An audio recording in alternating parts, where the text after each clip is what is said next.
Today we talk about my favorite and the MCU's favorite hero, Iron Man. Let's see what his origin really looks like in the comics. In Tales of Suspense, issue number 39, released in March 1963, Iron Man is born. This iconic issue, we are introduced to Tony Stark, a millionaire playboy and genius weapons manufacturer visiting Vietnam to demonstrate a new weapon. However, things take a turn for the worse when he accidentally steps on a booby trap, leading to shrapnel becoming lodged near his heart. He's then captured by the enemy leader Wong Chu. Wong Chu tells Stark that he'll receive a life-saving operation if he creates a powerful weapon for him. Stark is placed in a cell with a brilliant physicist, Professor Ho Yun-sen, who is also Wong Chu's prisoner. Instead of creating a weapon, Stark and Yun-sen use the resources provided to them to construct a suit of armor that includes a pacemaker-like device to keep Stark's heart beating. The armor also has weaponry to help them escape. In a sacrificial act, Yun-sen distracts the captors as Stark armor is charging, leading to his death. Stark, now Iron Man, defeats Wong Chu and escapes back to American lines. In Tales of Suspense, issue number 40, released in April 1963, after returning to America, Stark realizes his armor is intimidating to those he's trying to save, prompting him to redesign it with a more human appearance. He introduces a gold suit, replacing the more crude gray one from the first issue. In this story, Iron Man faces off against Gargantus, a massive Neanderthal under the control of an alien race called the Morani. The Morani have used a ray to control the minds of a small American town as part of their plot to take over the Earth. Stark hears about the town's strange behavior and investigates as Iron Man. He discovers Gargantus and the mind-controlling Morani. The Golden Avenger manages to defeat Gargantus and break the Morani's control over the townsfolk. Defeated, the Morani flee back to their home planet and Iron Man's heroic career begins in earnest. These early stories, while somewhat simplistic by today's comic standards, laid the foundation for the multifaceted character of Tony Stark and his alter ego, Iron Man. In Tales of Suspense, issue number 48, released in December 1963, the issue begins with Tony Stark struggling with a key issue, his old armor. While powerful, it's too bulky and rigid, especially for his heart, which is still weakened from his previous injury. To counteract this, Stark designs and builds a new, lighter, more flexible suit of armor that is painted red and gold. The iconic design would go on to become the most recognizable version of the Iron Man suit. Stark's first challenge in his new suit comes in the form of Mr. Doll, a villain who has a mystical doll that can control people by creating a likeness of them. Mr. Doll creates a likeness of Stark and uses it to force him to hand over his factory and wealth.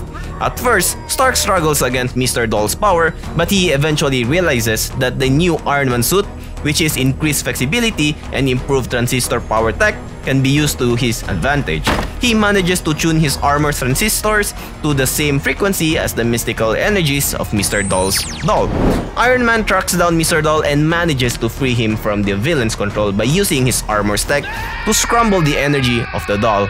He then takes Mr. Doll into custody, freeing all his victims from his control. The story in Tales of Suspense, issue number 48, represents a critical turning point in Iron Man's history. It introduced an evolved Iron Man suit that allowed Tony Stark to fight with greater effectiveness, leading to more dynamic and exciting stories. The red and gold armor quickly became synonymous with the character and has remained a staple of his design ever since. Power. Iron Man, thanks to Tony Stark's genius and constant innovations, has a wide range of powers. Here are some of the key ones.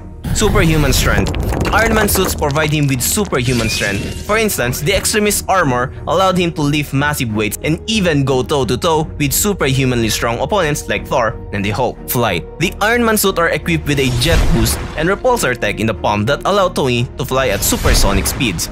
Some suits like the Space Armor Mark III are capable of interstellar travel. Energy repulsors. The repulsor rays, first introduced in Tales of Suspense issue number 41, are Iron Man's primary weapons. They are concentrated beams of energy emitted from the palms of his suit.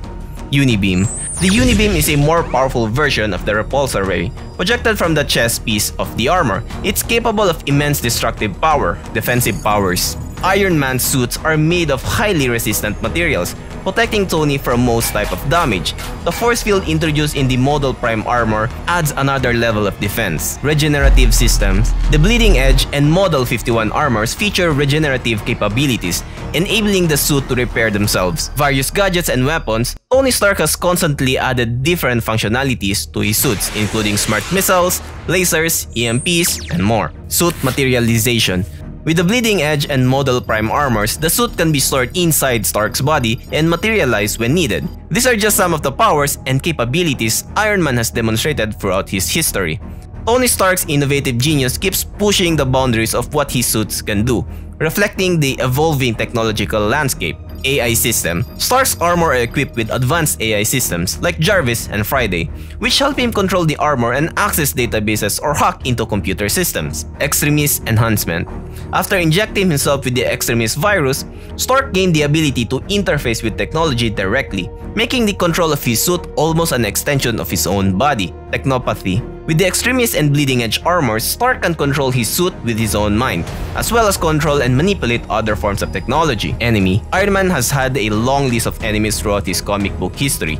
Here are some of them. Mandarin. The Mandarin is one of Iron Man's most formidable foes, first appearing in Tales of Suspense issue number 50 in 1964. A genius scientist and a superhumanly skilled martial artist, the Mandarin wields 10 rings of alien origin, each possessing a different power. Obadiah Stane, or Ironmonger. Stane is a ruthless businessman who took over Stark Industries and built his own suit of armor to become Ironmonger. His first appearance was in Iron Man issue number 163 in 1982, and he became Ironmonger in Iron Man issue number 200 in 1985.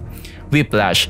This villain equipped with powerful whip-like weapons first battled Iron Man in Tales of Suspense issue number 97 in 1968. There has been several characters who've taken up the mantle of Whiplash, but the original was Mark Scarlotti. Justin Hammer. A business rival to Tony Stark, Hammer is a weapons manufacturer who often provides tech to other supervillains. He first appeared in Iron Man issue number 120 in 1979. Ghost. An industrial saboteur capable of becoming invisible and intangible thanks to his advanced suit. Ghost first appeared in Iron Man issue number 219 in 1987. Titanium Man. A product of Soviet super soldier efforts, Boris Bulsky becomes the Titanium Man to challenge the influence of American superheroes. His first appearance was in Tales of Suspense, issue number 69 in 1965. Crimson Dynamo. Another Soviet answer to Iron Man. The title of Crimson Dynamo has been held by various people. The first, Anton Vanko, debuted in Tales of Suspense, issue number 46 in 1963. Each of these villains has significantly challenged Iron Man, pushing him into the limits and contributing to his growth as a character. If you are looking for something else to watch, I recommend you watch this comics origin story of him, or commonly known as Adam Warlock. This is Carl, and see you in the next one.